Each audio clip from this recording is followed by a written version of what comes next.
সম্মানিত দর্শক ও শ্রোতাবিন্দু, আসসালামু আলাইকুম। এখন নতুন একটি বিষয় আলোচনা করার জন্য আপনাদের সামনে হাজির হলাম। যে বিষয়টি নিয়ে আপনাদের সামনে আলোচনা করব সেটার শিরোনাম হচ্ছে, বল কিন্তু এখন রাজনৈতিক দলসমূহের কোর্টে। বাংলাদেশের নির্বাচন কখন বা কিভাবে অনুষ্ঠিত হবে এই নিয়ে মানুষের ভিতরে নানান ধরনের দ্বিধাদ্বন্দ্ব কাজ করছিল, কিন্তু অবশেষে বহুল প্রতীক্ষিত নির্বাচনের তফসিল ঘোষণা করা হলো। এই নির্বাচনটি আগামী ২৬ সালের ১২ই ফেব্রুয়ারি দেশে সংসদ নির্বাচন ও গণভোট অনুষ্ঠিত হবে। অবাধ, সুষ্ঠু ও নিরপেক্ষ নির্বাচনের দায়িত্ব একমাত্র নির্বাচন কমিশন বা সরকারের নয়। বিশেষ করে নির্বাচন সফল করতে সব দলকে দায়িত্বশীল ভূমিকা পালন করতে হবে। এই নির্বাচন শুধু জয় পরাজয়ের নয়, এটি জুলাই বিপ্লবের পুনর্তর্জনের নির্বাচন। রাজনৈতিক দলগুলোকে প্রমাণ করতে হবে যে গণতন্ত্রের জন্য তারা লড়াই করেছে, সেই গণতন্ত্র প্রতিষ্ঠায় তারা আন্তরিক। ১২ই ফেব্রুয়ারি নির্বাচন তাই গণতন্ত্রের আন্দোলনের চূড়ান্ত ধাপ। দলগুলোকে তাই অবাধ, সুষ্ঠু ও নিরপেক্ষ নির্বাচনের জন্য আন্তরিকভাবে কাজ করতে হবে। একটি গ্রহণযোগ্য নির্বাচন সম্পন্ন করতে দলগুলোকে 5টি দায়িত্ব অবশ্যই পালন করতে হবে। প্রথমত মনে রাখতে হবে, এবারের নির্বাচনের সবচেয়ে গুরুত্বপূর্ণ বিষয় হলো ভোটারদের অংশগ্রহণ।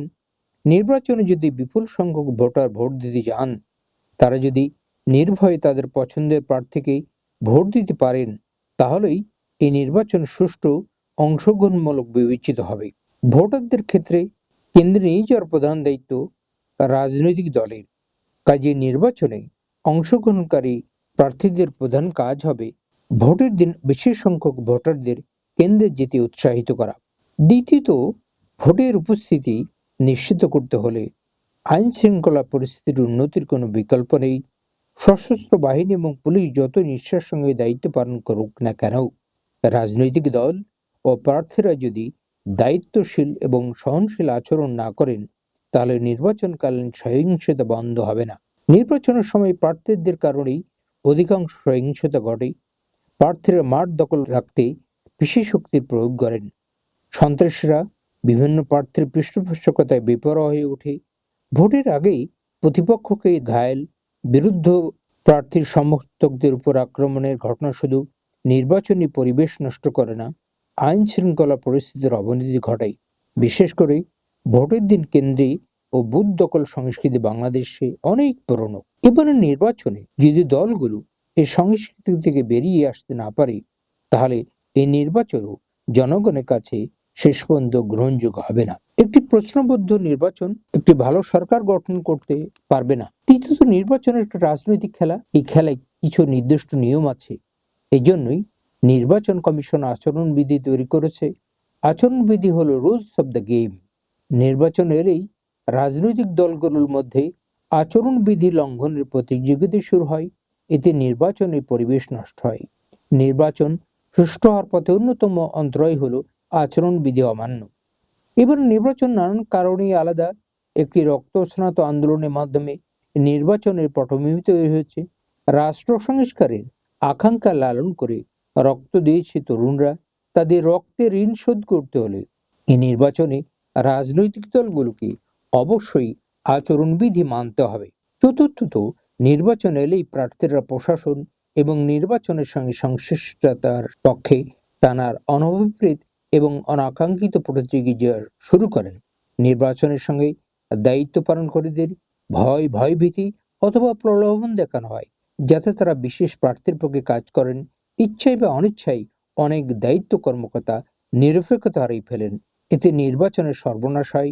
রাজনৈতিক দল এবং সব প্রার্থীকেই সিদ্ধান্ত নিতে হবে যে তারা প্রশাসনে হস্তক্ষেপ করবে না, নির্বাচনের দায়িত্ব পালনকারীদের প্রভাবিত করার চেষ্টা করবে না, আমার লক্ষ্য খোঁজার প্রবণতা থেকে সরে আসবে। প্রার্থীরা যদি প্রশাসনের উপর নির্ভর না করেন, তাহলে প্রশাসন নিরপেক্ষ থাকতে বাধ্য। পঞ্চমত, নির্বাচন এলেই রাজনৈতিক দলে সন্ত্রাসী, চাঁদাবাজ এবং অবৈধ দখলদারদের কদর বাড়ে। এরা প্রার্থীদের লাঠিয়াল বাহিনী হিসেবে কাজ করে। এদের মাধ্যমে নির্বাচনে কালো টাকা আর পেশি শক্তির প্রভাব বাড়ে। এরা জনগণকে ভয় দেখায়, ব্যবসায়ীদের কাছ থেকে জোর করে নির্বাচনের জন্য অর্থ আদায় করে। এর ফলে শুধু যে নির্বাচনী পরিবেশই নষ্ট হয় তা নয়, দেশের সন্ত্রাস ও চাঁদাবাজি প্রতিষ্ঠানের রূপ পায়। সন্ত্রাসীদের সঙ্গে রাজনৈতিক দলের অশুভ আতাত গণতন্ত্র, সুশাসন এবং উন্নয়নে বড় বাধা। এবার নির্বাচনে যদি প্রার্থীরা জনগণের চেয়ে সন্ত্রাসী চাঁদাবাজদের উপর নির্ভর করেন, তাহলে গণতন্ত্র পথ হারাবে। প্রধান উপদেষ্টা তার কথা রেখেছেন। ফেব্রুয়ারি প্রথমার্ধে নির্বাচনে তফসিল ঘোষণা করা হয়েছে। এবার রাজনৈতিক দলগুলোকে প্রমাণ করতে হবে তারা গণতন্ত্র প্রতিষ্ঠার জন্য আন্তরিক এবং দায়িত্বশীল। নির্বাচন এমন একটি খেলা যেখানে রাজনৈতিক দলগুলি খেলোয়াড়, সরকার এবং নির্বাচন কমিশন এখানে রেফারি মাত্র। খেলোয়াড়রা যদি ফাউল করে তাহলে কখনো খেলা সুন্দর হয় না। তফসিল ঘোষণার পর এখন দলগুলোর দায়িত্ব সবচেয়ে বেশি। সম্মিলিত সুধীবৃন্দ, আমরা এতক্ষণ যে বিষয়ে কথা বলছিলাম তার শিরোনাম ছিল যে বল কিন্তু এখন রাজনৈতিক দলসমূহের কোঠে। এই বিষয়ে তো সংক্ষিপ্তভাবে আলোচনা করলাম। বিভিন্ন পত্রপত্রিকা এবং গণমাধ্যমে এ নিয়ে ব্যাপক লেখালেখি হচ্ছে। এখন আমাদের দেশে তো দীর্ঘদিন ধরে বেশ কয়েক বছর ভোটাররা তাদের ভোটের যে অধিকার সেটি প্রয়োগ করতে তারা পারেনি। বিগত 3টি নির্বাচনেই এই সমস্যা তৈরি হয়েছে। এখন এই নির্বাচন সামনে এসছে। এই নির্বাচনে ফলাফল কি হবে তার থেকে বড় প্রশ্ন যে এখনো কিন্তু নির্বাচনের এই বলটা রাজনৈতিক দলসমূহের কোঠে। এখন রাজনৈতিক দলসমূহ এই নির্বাচনী খেলাটা তারা মাঠে কিভাবে খেলবে এটা নিয়েই আসছে আমাদের মূল প্রশ্ন। আমাদের কথা হচ্ছে যে সরকার এবং নির্বাচন কমিশন তারা নিরপেক্ষভাবে কাজ করবে বলে আমার ধারণা।